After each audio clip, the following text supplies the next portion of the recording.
오늘 은혜 받으실 하나님의 말씀 사도행전 10장 44절로 46절입니다. 베드로가 이 말을 할 때에 성령이 말씀 듣는 모든 사람에게 내려오시니 베드로와 함께 온 할례 받은 신자들이 이방인들에게도 성령 부어 주심으로 말미암아 놀라니 이는 방언을 말하며 하나님 높임을 들음이러라. 아멘. 할렐루야. 우리 한번 인사합시다. 주의 사랑으로 축복하고 축복합니다. 샬롬 샬롬. 샬롬 샬롬입니다. 여러분, 우리가 인생을 살면서 그 어떤 획기적인 사건이 있어요. 그거를 인생의 터닝 포인트라고 합니다. 여러분들 살아오시면서 가장 인상에 남고 기억에 남는 그러한 어떤 사건이 무엇인가요? 개인마다 다 있을 것이고 개인마다 다 다를 겁니다. 여러분, 우리가 영적인 차원에서 보면 하나님께서 우리 인생에 개입한 사건, 즉 하나님과의 관계가 회복되어지는 그러한 처음 거듭남의 그런 사건, 처음 하나님을 만나서 죄를 정말 회개하고 예수 그리스도를 구주로 마음속에 모신 그 사건은 우리 인생에 있어서, 물론 저 같은 경우 그것이 가장 큰 인생의 기억에 남는 사건이었어요. 저는 원래 모태 신앙이었어요. 그런데도 불구하고 교회를 안 나가면 혼나니까 나가줬지요. 그래서 저는 그걸 나가주는 교인이다. 나가주는 교인이. 왜요? 안 나가면 우리 어머니한테 혼나거든요. 우리 어머니가 굉장히 엄격했어요. 하여간 주일 빼먹는 거는요 큰일 납니다. 아주 회초리 몇 개 불어줘야 됩니다. 그 정도로 주일을 아주 빠지면 안 됐다. 그랬는데 교회를 다녀도요 하나님을 만나지 못하고 그냥 가서 이 예배만 참여하고 그러다가 제가 중학교 2학년 때 어머님이 돌아가시면서부터 해방을 받았습니다. 참 비극적인 해방이죠. 그거는. 왜? 교회를 안 나가도 되는 내 마음대로 할 수 있는 자유를 얻었어요. 참 이건 비극이었는데 저로서는 해방이었어요. 강압에 의해서 나가줬던 그러한 교회 생활이 이제 강압하고 계시던 강조하고 막 참 이렇게 안 나가면 혼내키시던 우리 어머님이 돌아가시니까 제가 이제 교회를 발을 딱 끊었습니다. 그리고 또 저에게는 반항심이 생겼어요. 하나님이 살아계신다면 우리 어머님이 기도도 저렇게 많이 하시고 교회 갔다가 많이 갖다 드리기도 하시고, 물론 교회 갖다 드리는 거는 전도사님이 굶을까 봐 먹을 것도 많이 갖다 주시고 없는 살림에 돈 헌금도 매주 하시고, 왜 우리 어머니가 저렇게 열심히 기도도 하고 헌신도 하고 전도도 또 열심히 하셔서 여러 명 전도도 하셨어요.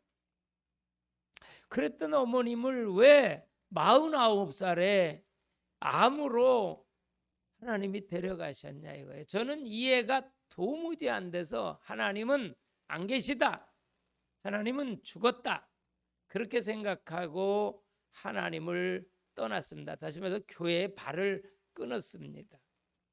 약 6년 가까이 교회를 전혀 나가지를 않았습니다.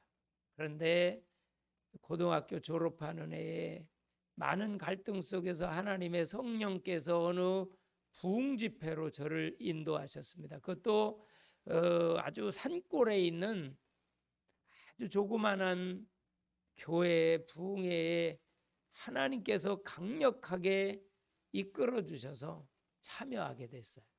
그래서 거기서 처음 죄를 회개하게 하시고 주님을 소리내어 부르게 하시고 과거의 죄가 생각 속에 슬라이드 필름처럼 기억나게 하시면서 2시간 반가량을 눈물과 콧물로 회개하게 하셨어요. 그게 저는 인생의 최고의 터닝 포인트였어요. 제가 주님을 구주로 영접한 날이었고 성령님이 내게 오셨어요. 그 이후로부터는 하나님을 정말로 믿게 됐어요.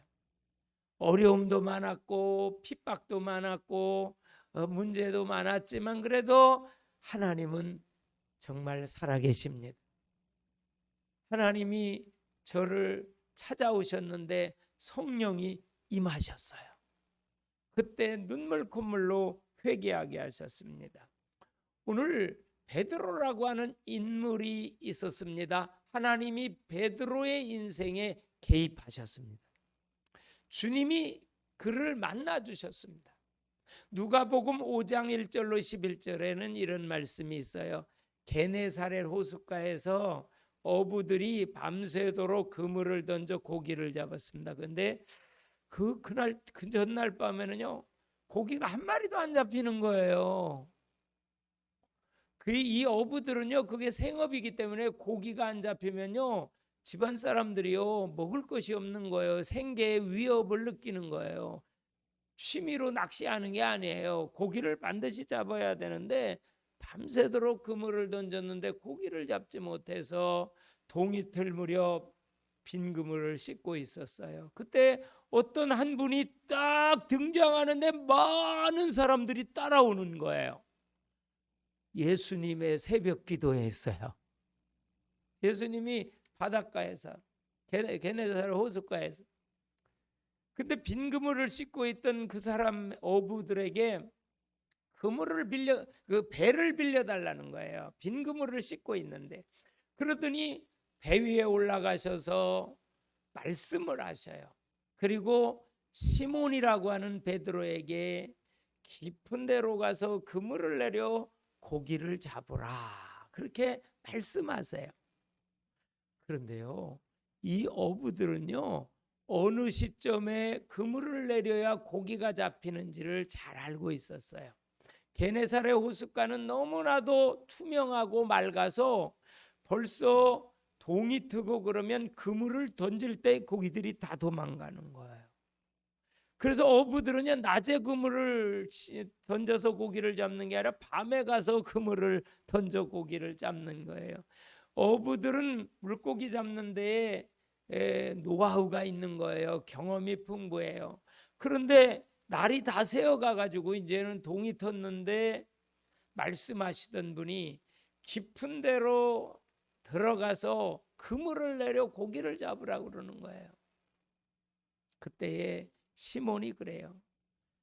제가 밤새도록 그물을 던져 고기를 잡았지만 잡은 것이 없으되 말씀에 의지하여 그물을 던지리이다. 한번 따라합시다. 말씀에 의지하여 그물을 던지리이다. 할렐루야. 여러분 말씀에 의지해서 말씀에 순종해서 그물을 던졌더니 2배에 차고 넘치는 물고기가 잡혔어요. 이건 놀라운 기적이었어요. 여러분 저는 거기서 그거를 상상해 봤어요. 예수님께서 시몬 베드로에게 그물을 깊은 데 가서 던져라 그 말씀이 떨어지자마자 물고기들이 예수님의 말씀을 듣고 야 우리 다 그물 속으로 기어 들어가야 돼. 왜? 잡혀야 되니까. 예수님의 말씀이 임했으니까요. 그래서 물고기들이 자기의 사명을 감당하기 위해서 앞다퉈서 막 그물 있는 곳으로 막 달려갔다. 나 그게 연상되더라고요. 성경에는 없어요. 제가 그 성경을 읽는데 그게 딱 연상이 되는 거예요. 그랬겠다. 왜? 예수님의 말씀이 임하니까 물고기들도 자기의 사명을 감당하기 위해서 막 쏜살같이 앞다투어 들어가게 된 거예요. 그래서 두 배 가득 차도록 이렇게 물고기를 잡으니까 시몬이라는 사람이 예수님 무릎 앞에 엎드려 가지고 주여 나를 떠나소서 나는 죄인이로소이다. 하나님의 능력을 본 거죠. 그랬더니 예수님께서 이제부터는 내가 사람 낚는 사람이 될 거다. 내가 사람을 취하리라. 사람 낚는 어부가 되게 한다는 거예요. 이랬던 예수님이 정말 베드로의 생애에 개입을 한 거예요. 베드로와의 만남 속에서 밤새도록 한 마리도 못 잡았던 물고기를 두 배 가득 차도록 잡게 하시면서 예수님이 베드로를 부르시죠. 베드로는 배와 그물을 버려두고 예수님을 따라 나섭니다. 그래서 예수님의 제자가 돼서 3년 동안 예수님에게 말씀의 가르침을 받습니다. 설교를 듣습니다. 기적을 봅니다. 물고기 2마리 보리떡 5개로 5,000명을 먹이고 12광주를 남기는 기적도 보고요. 나사로가 죽은 자가 살아나는 기적도 역사도 보고요. 안진뱅이가 일어나고요. 소경이 눈을 뜨고요. 문둥병자가 깨끗함을 받는 이런 많은 것들을 보게 됩니다. 그러면서도 예수님께서 십자가에 돌아가시기 위해서 이제 잡히시던 밤에 다른 사람은 다 예수님 부인할지라도 나는 절대 예수님 부인하지 않겠다고 그랬던 베드로가 3번씩이나 예수님을 부인하고 저주하고 맹세하게 됐던 거죠. 여러분, 우리가 지금 신명기서를 새벽마다 말씀을 통해 은혜를 받는데 광야 생활하던 이스라엘 백성들이 문제를 만나고 어려움을 만나고 힘든 일 만나고 뭐가 부족하면 금방 불평하고 원망하고 지도자 모세를 향해 원망하고 하나님을 향해 원망하고 과거가 좋았어, 애굽이 좋았어, 우리 애굽으로 돌아가야 돼, 이런 참 원불교 교인들이 됐어요. 원망 불평 교만했던 이스라엘 백성들의 모습을 봅니다. 여러분, 베드로가요 3번씩이나 부인하고 저주하고 맹세했던 그 베드로, 부활하신 예수님을 만난 거예요. 베드로가 부활하신 예수님을 만난. 그리고 사도행전 1장으로 넘어와서 3절로 8절에 예수님께서 하늘로 승천하시기 전에 부활한 몸을 가지시고 마지막 제자들에게 말씀을 하세요. 예루살렘을 떠나지 말고 내게 들은 바 아버지의 약속하신 것을 기다리라. 요한은 물로 세례를 베풀었으나 너희는 몇 날이 못되어 성령으로 세례를 받으리라. 오직 성령이 너희에게 임하시면 너희가 권능을 받고 예루살렘과 온 유대와 사마리아 땅끝까지 이르러 내 증인이 되리라. 예수님께서요 부활하신 몸으로 승천하시기 전에 약속을 하셨어요. 베드로가 그 약속을 들었어요. 그리고 그들이 감람산에서 내려와요.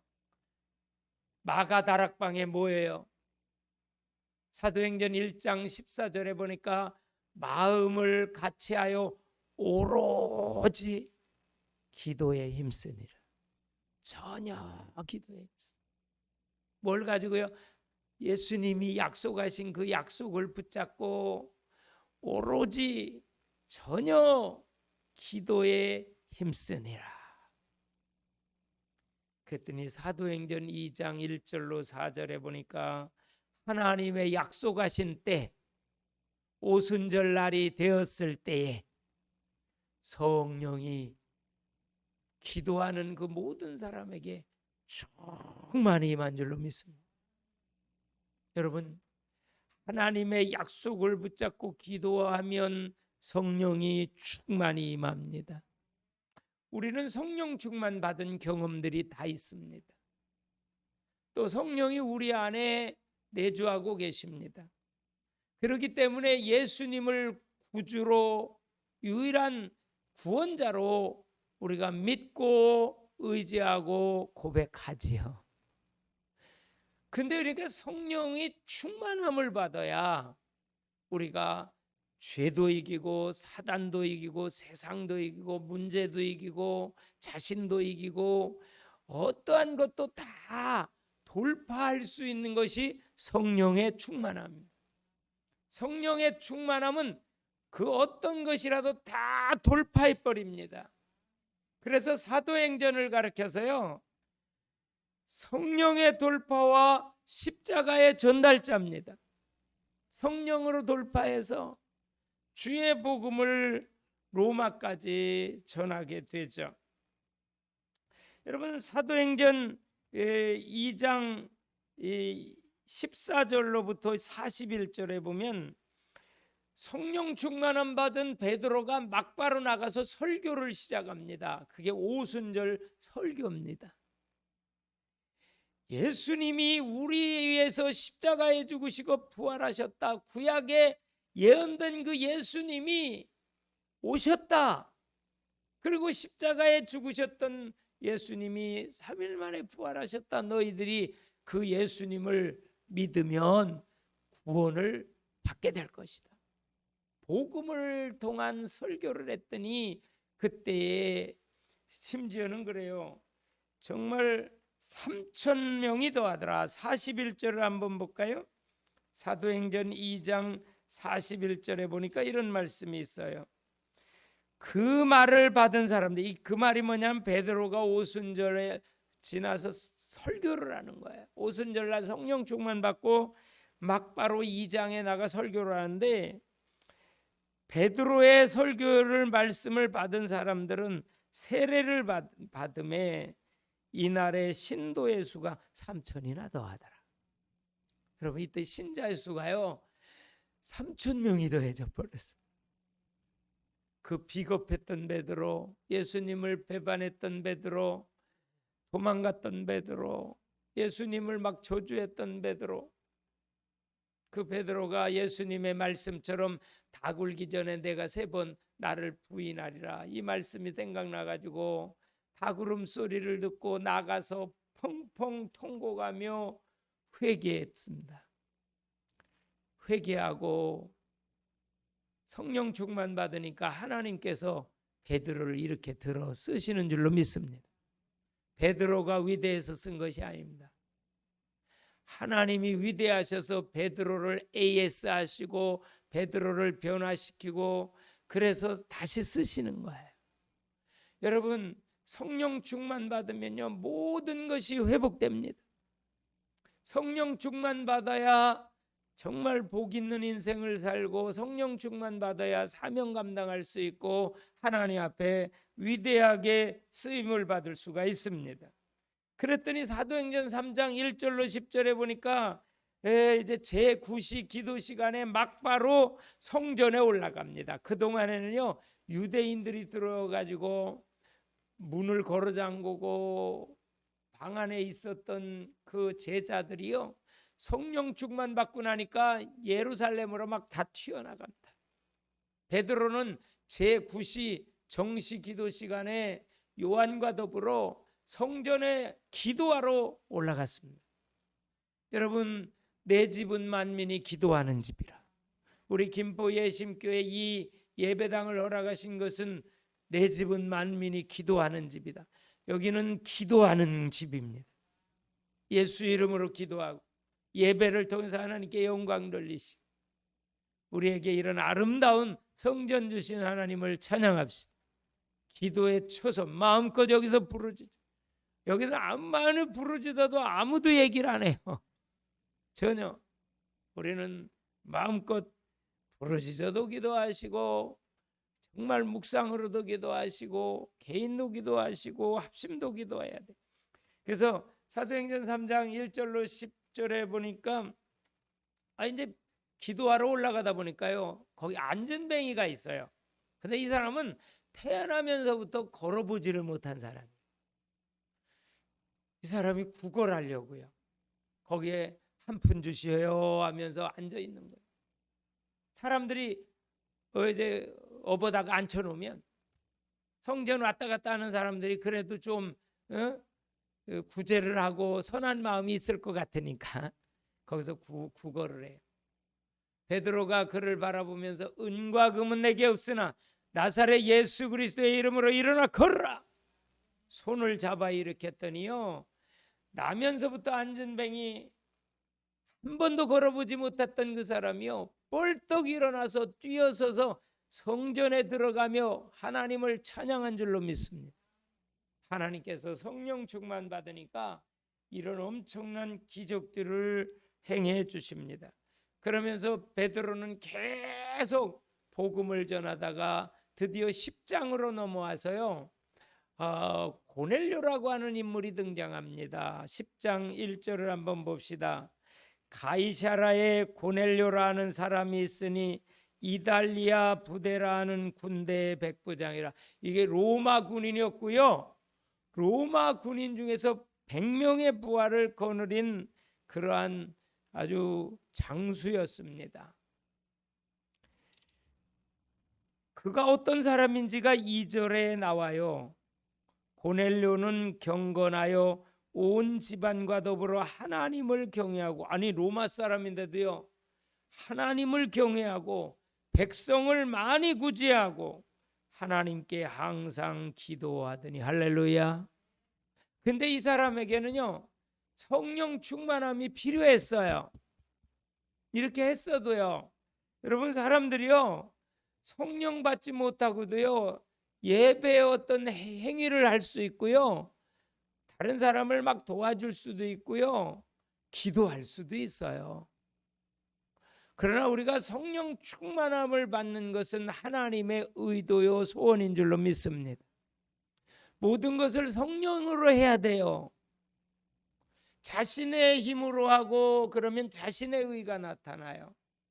나는 오늘 밤에 정말 저와 여러분이 성령으로 하게 하옵소서. 모든 걸, 자그마한 일부터 모든 일, 큰 일까지. 그래서 여기 3절에 보니까 하루는 제9시쯤 되어 환상 중에 밝히 봄에 하나님의 사자가 들어와 이르되 고넬료야. 고넬료를 불러요. 환상 중에 제9시쯤 되어서 고넬료가 주목하여 보고 두려워 이르되 주여 무슨 일이니까. 천사가 이르되, 천사가 나타났어요. 너 베드로를 너희 집으로 초청해서 말씀을 들어라, 그 말이에요. 지금 그런 환상을 보여요. 근데 9절로부터 16절까지는요 또 베드로에게도 환상을 주세요. 9절 봅니다. 이튿날 그들이 길을 가다가 그 성에 가까이 갔을 그때에 베드로가 뭐 하려고 올라가요? 기도하려고 지붕에 올라가니 그 시각은 제6시더라. 그가 시장하여 먹고자 하며 사람들이 준비할 때 황홀한 중에 하늘이 열리며 한 그릇이 내려오며, 이게 이제 기도 중에 환상을 베드로가 보게 된 거죠. 하늘로부터 큰 보자기 같은 것이 내려와서 내 귀에 메어서 땅에 들여오는데 12절에 그 안에 땅에 있는 각종 네 발 가진 짐승과 기는 것과 공중에 나는 것들이 있더라. 또 소리가 있으되 베드로야 일어나 잡아먹으라 했더니 14절에 베드로가 그래요. 아이고 그럴 수 없나이다. 속되고 깨끗하지 아니한 것을 내가 걸고 먹지 아니하나이다 한데, 그 보자기가 내 귀에 매가지고 들이워가지고 그 안에 있는 짐승들을 보니까 구약에 먹지 말라고 하는 그런 짐승들이었어요. 그러니까 베드로가 아니 이거 더러운 겁니다, 먹을 수 없는 겁니다, 먹지 못하겠나이다 그랬더니 뭐라 그러냐면요 15절에 또 두 번째 소리 있으되 하나님께서 깨끗하게 하신 것을 내가 속되다 하지 말라 하더라. 하나님이 깨끗하게 하셨다. 그럼 먹어도 된다. 이런 일이 3번 있은 후에 그 그릇이 곧 하늘로 올려져 가니라. 이제 보세요. 고넬료도 환상을 보고 베드로도 기도하다가 환상을 봤어요. 근데 고넬료에게는 가서 베드로 있는 집이 어디 있으니까 그 가서 초청해 와라. 그리고 베드로는 그 먹지 못할 것들이 하늘로부터 내려와 가지고 잡아먹으라는 거야. 하나님 깨끗하게 했대. 이게 10장이요. 이방인에게 복음이 전해지고 이방인들에게 복음의 문이 열리는 아주 획기적인 장입니다. 이 10장이 엄청난 역사적인 장입니다. 왜냐하면 유대인들은요, 이방인들을 상종을 안 했어요. 지옥의 땔감이라고 할 정도로요, 그 이방인들을 무시했어요. 저들은 구원받지 못할 사람들이다. 우리 유대인들만이 택한 선민이고 우리만 구원받을 수 있다 그랬어요.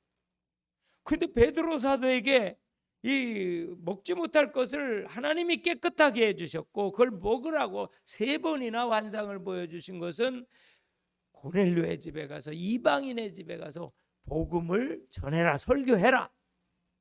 이 환상을 고넬료도 받고 베드로도 받아서 드디어 베드로가 이제 고넬료의 집을 가죠. 왜냐, 고넬료가 종을 보내가지고 베드로를 청합니다. 그리고 고넬료는요, 사람들을 다 모아놓고요 기다리고 있어요. 말씀을 들으려고 기다려서 이제 말씀 44절, 베드로가 이 말을 할 때에 성령이 말씀 듣는 모든 사람에게 내려오셨다. 할렐루야. 여러분, 고넬료의 집에 가서 베드로가 설교하니까 말씀 듣는 모든 사람에게 성령이 내려오셨어요. 여러분, 말씀 들을 때 성령이 충만히 임합니다. 말씀 들을 때 성령이 역사합니다. 여러분, 그래서 말씀을 들어야 됩니다. 여러분과 제가 말씀을 읽을 때 성령이 역사합니다. 말씀을 들을 때 성령이 역사합니다. 말씀을 마음속에 막 암송하고 생각하고 또 마음으로 말씀을 생각할 때 성령이 역사합니다. 세상 말 아무리 많이 들어도요, 그건 불신앙만 옵니다. 사람 말 아무리 들어도요, 불신앙, 염려가 옵니다. 그러나 하나님의 말씀을 들으면 믿음이 생깁니다. 왜냐? 성령이 역사하기 때문에 믿음이 생겨나기 시작하고 확신이 생기는 거예요. 여러분, 성령님은요, 말씀의 레일 위에 달리는 열차와도 같습니다. 말씀의 레일이 깔려야 성령이 달릴 수가 있습니다. 그래서 우리 김포 예신교회는 오직 복음의 말씀, 성경을 하나님의 의도에서, 하나님의 목적과 계획과 뜻 안에서 말씀을 전하기를 소원합니다. 그리고 말씀을 여러분들이 많이 시간 나는 대로 읽으십시오. 기도하고 읽으십시오. 하루에 3장 내지 4장을 읽으면 1년에 1독을 하니까 하시고, 주보에 나와 있는 성경 구절을 요즘에 쓰면서 또 말씀을 묵상하면서 은혜를 받으십시오. 계시록 1장 3절에 보니까 말세에 복 있는 사람은 이 말씀을 읽는 자와 듣는 자와 기록한 것을 지켜 행하는 자가 복이 있느니라. 여러분, 성령님은요, 말씀을 깨닫게 하시는 진리의 영이십니다. 그래서 성령님이 말씀을 통해서 믿음을 주십니다. 확신을 주십니다. 그래서 성령이 오시면 기쁨이 생기는 거예요. 평안이 생기는 거예요. 감사가 생기는 거예요. 여기 46절 45절 봅니다. 베드로와 함께 온 할례 받은 신자들이 이방인들에게도 성령 부어 주심으로 말미암아 놀래. 여기 이방인 고넬료와 그 친구들과 그 가족들, 친척들이 가득 모여 있었어요. 그랬더니 이 고넬료의 집에 베드로의 부흥회였거든요. 이게 성령을 부어 주셨어요. 이는 방언을 말하며, 방언은 은사 중에 하나입니다. 성령의 많은 은사들이 있지요. 그 중에 하나고요. 하나님을 막 높여드립니다. 여러분, 전도는요, 복음을 전하는 겁니다. 하나님의 말씀을 전하는 겁니다. 예수가 그리스도 되심을 전하는 겁니다. 여러분, 그래서 전도를 하면 하나님이 가장 기뻐하는 거예요. 저는 그래서 이렇게 말씀 전하는 이 시간이 가장 기쁘고 행복해요. 특별히 막 새벽 기도 설교할 때가 제일 행복해요. 어떤 분은요, 새벽 기도 때문에 목회하기가 힘들다고 그러는데, 저는 요즘에 새벽 설교하는 게 얼마나 기쁜지 몰라요. 참 감사하지요. 그래서 하나님의 기쁨이 돼요. 우리가 말씀을 전하면 하나님의 성령이 역사하시고 하나님이 기뻐하시니까 자신이 살아나요. 그리고 사단의 세력이 무너져요. 그리고 믿음의 역사가 일어나서 하나님께서 풍성한 축복을 주세요. 그래서 오늘 성령을 고넬료의 집안에 모여 있는 모든 사람들에게 부어 주시는데, 말씀을 들을 때 성령을 부어 주시고 성령의 충만함의 역사가 일어나니까 우리 모두 말씀 중심의 신앙, 말씀을 사모하고 말씀을 듣기를 좋아하고 읽기를 좋아하고 말씀을 말하기를 좋아하고 말씀을 전하기를 좋아하는, 그래서 성령이 역사하는 그러한 우리 모두의 신앙생활과 삶이 되어지기를 주님의 이름으로 축복합니다. 기도합니다.